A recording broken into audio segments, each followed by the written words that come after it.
புதுச்சேரி மாநிலம் கணபதி செட்டிக்குளம் சனி மூலை எல்லையிலே அமர்ந்துள்ளது சுந்தரமூர்த்தி விநாயகர் ஆலயம். 500 ஆண்டுகள் பழமையானது.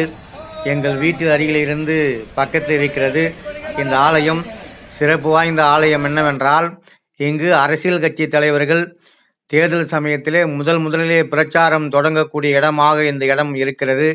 அதேபோல இந்த விநாயகர் கோயில் இருக்கிற தொகுதி எந்த கட்சி வெற்றி பெறுகிறதோ, எம்எல்ஏ ஆகிறாரோ அந்த கட்சி தான் முதலமைச்சராகும். ஆகவே புதுச்சேரி மாநிலத்துள்ள அரசியல் தலைவர்கள், வியாபார பெருமக்கள் அனைவரும் வணங்கக்கூடிய ஆலயமாக இந்த ஆலயம் திகழ்கிறது.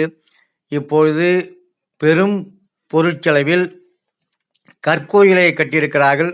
அதேபோல இது பிரம்மாண்டமான யாகசாலை அமைக்கிறார்கள். ஒரு 100 அடி அகலம், 80 அடி நீட்டு என்று பெரிய அளவிலே யாகசாலை பந்தல். நீங்கள் அத்தனை பேரும் வந்து